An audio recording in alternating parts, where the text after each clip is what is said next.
السلام علیکم ورحمۃ اللہ وبرکاتہ۔ رب اشرح لی صدری ویسر لی امری واحلل عقدۃ من لسانی یفقہوا قولی۔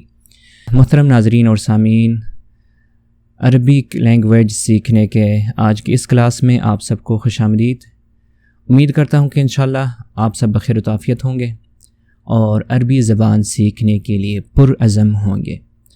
آج ہم انشاءاللہ من اور ما کے درمیان فرق بتائیں گے۔ من کب استعمال ہوتا ہے اور ما کب استعمال ہوتا ہے۔ تو چلیں بغیر کسی تاخیر کے ہم اپنے سبق کی طرف چلتے ہیں۔ بسم اللہ الرحمن الرحیم، اللہ تعالیٰ کا نام لے کر۔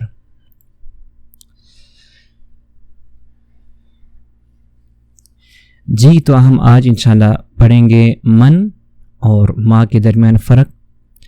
عربی میں یہ قاعدہ پڑھا جاتا ہے، من للعاقل فی الاصل وما لغیر العاقل ولصفات العقلاء، یعنی من کا استعمال عاقل یعنی من کا استعمال انسانوں کے لیے ہوتا ہے، من کا استعمال انسانوں کے لیے ہوتا ہے۔ اصلاً قاعدہ تو یہی ہے کہ من کا استعمال انسانوں کے لیے ہوتا ہے، غیر انسانوں کے لیے دیگر چیزوں کے لیے ہوتا ہے۔ اور اگر کسی انسان کا صفات یا صفت بیان کیا جائے تو وہاں پر بھی ما کا استعمال ہو سکتے ہیں، لیکن ہم بالکل آسان طریقے سے اردو میں اس چیز کو پڑھیں گے انشاءاللہ۔ اگر کسی انسان کے بارے میں پوچھنا ہو تو من استعمال کیا جاتا ہے، جیسے من ھذا، یہ کون ہے، یا من ھذا الرجل، یہ کون آدمی ہے۔ اس کے لیے ہم انسان کے لیے من کا استعمال کریں گے۔ اور اگر کسی چیز کے بارے میں سوال کرنا ہو تو ما بولتے ہیں، جیسے ما ھذا، یہ کیا ہے۔ اس کی وضاحت آنے والے مثالوں سے ہوگا انشاءاللہ۔ من کا اطلاق واحد، جمع اور مذکر اور مؤنث سب پر ہوتا ہے، یعنی سب کے لیے من ہی ہوگا، یہ چینج نہیں ہوگا اس کی حالت۔ البتہ اس کے بعد آنے والا جو اسم اشارہ ہے، جیسے کہ ھذا، ھذہ، ھؤلاء، یہ جو اسم اشارہ ہے یہ واحد، جمع، مذکر اور مؤنث کے لحاظ سے بدلتا رہے گا۔ مثال کے طور من ھذا یا نبیل، نبیل یہ کون ہے، تو دیکھیں یہاں پہ ھذا استعمال کیا کیونکہ اس کے بعد نبیل مذکر ہے، مرد کا ذکر ہے۔ ھذا اخی، یہ میرا بھائی ہے، یہاں پر بھی ھذا استعمال ہوا، یہ میرا بھائی ہے۔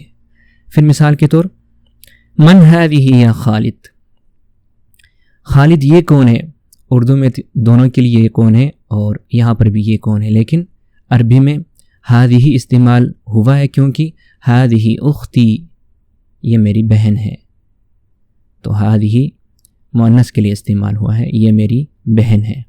اسی طرح من ھؤلاء، یہ کون لوگ ہیں جو آ رہے ہیں، ھؤلاء اصحابی، یہ میرے ساتھی ہیں، میرے دوست ہیں۔ تو یہاں پہ آپ دیکھیں کہ من کا استعمال عقلاء یعنی انسانوں کے لیے استعمال ہوا ہے، اور اگر مؤنث ہو تو وہاں پہ من کے بعد اسم اشارہ جو ہے نا وہ چینج ہوگا، من ھذا مذکر کے لیے، من ھذہ مؤنث کے لیے، من ھؤلاء جمع کے لیے۔ اب یہی حال ما کا بھی ہے، یعنی اس کا اطلاق بھی واحد، جمع، مذکر اور مؤنث سب پر ہوتا ہے۔ ما وہی ایک لفظ رہے گا لیکن اس میں اشارہ اس کے بعد چینج ہوگی۔ ما ھذا، یہ کیا ہے، تو ہم نے شروع میں پڑھا تھا کہ ما کا استعمال چیزوں کے لیے ہوتا ہے، یعنی انسان کے علاوہ دیگر جو چیزیں ہیں، مخلوقات ہیں، ان کے لیے جو کہ غیر عاقل ہیں۔ ھذا کتاب، یہ کتاب ہے۔ ما ھذہ الصلاۃ، یہ کون سی نماز ہے، یہاں پہ ہم من ھذہ الصلاۃ نہیں بولیں گے بلکہ ما ھذہ الصلاۃ، یہ کون سی نماز ہے، ھذہ صلاۃ العصر، یہ عصر کی نماز ہے۔ پھر مثال کے طور ما ھذا الحیوان الجمیل، یہ خوبصورت سا جانور کیا ہے، یہ خوبصورت، یہاں پہ ہم من نہیں بولیں گے، ما بولیں گے۔ ھذا حصان، یہ گھوڑا ہے۔ تو اسی طرح کسی بھی چیز کو، مثال کے طور آپ کسی بھی چیز کے بارے میں پوچھنا چاہیں تو اس کے لیے آپ ما ھذا بول سکتے ہیں، لیکن کسی انسان کے بارے میں اگر پوچھنا ہو تو وہاں پر من کا استعمال ہوگا۔ یہاں پہ ایک مشق ہے جس کو آپ نے حل کرنا ہے۔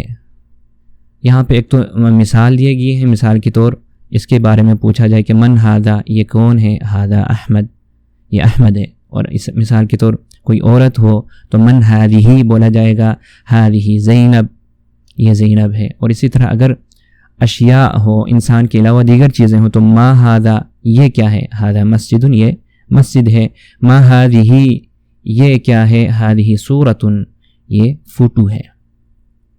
تو یہاں پہ دیکھیں لیلا، شجرہ، عمر، اسرہ، یہاں پر آپ نے کیا کرنا ہے، یہاں پر آپ نے سوال بنانا ہے۔ یہاں پر پہلے ما آئے گا یا من آئے گا، یہ فیصلہ آپ نے کرنا ہے۔ من ہذہ آئیں گے یا من ہذا آئے گا، اس کے لیے ایک دو چیزیں میں بتا دیتا ہوں، باقی آپ نے حل کرنا ہے۔ یہاں پہ اگر ہم نے سوال پوچھنا ہو کہ یہ کون ہے، تو ہم بولیں گے من ہذہ، تو جواب کیا ہوگا، ہذہ لیلا، یہ لیلا ہے۔ کیوں بولا ہم نے من، اور ہذہ کیوں بولا من، اس لیے بولا کہ انسان کے بارے میں پوچھا جا رہا ہے، اور ہذہ اس لیے بولا کہ عورت ہے، مؤنث ہے، تو من ہذہ۔ اور اسی طرح اگر انسان کے علاوہ دیگر مخلوقات، جمادات وغیرہ ہوں، دیگر چیزیں ہوں، تو پھر ما ہذا یہاں پہ ما ہذا بولیں گے، یا پھر ما ہذہ بولیں گے، یا پھر من ہذا بولیں گے، یا من ہذہ بولیں گے، یہ فیصلہ آپ نے کرنا ہے۔ یہاں پر میں بتا دیتا ہوں کہ چونکہ یہ غیر انسان کے علاوہ دیگر جو مخلوقات ہیں ان میں سے ایک ہے درخت، اور یہ مؤنث ہے، تو پھر ہم اس صورت میں ما ہذہ بولیں گے۔ ما ہذہ یہ کیا ہے، تو جواب میں ہذہ شجرۃ یہ درخت ہے۔ تو یہاں پر دیکھیں یہاں پر انسان ہے اور مذکر ہے، تو اس کے لیے وہی یہاں پر بھی انسان ہے اور مذکر ہے، من ہذا، تو یہاں پر بھی من ہذا ہوگا۔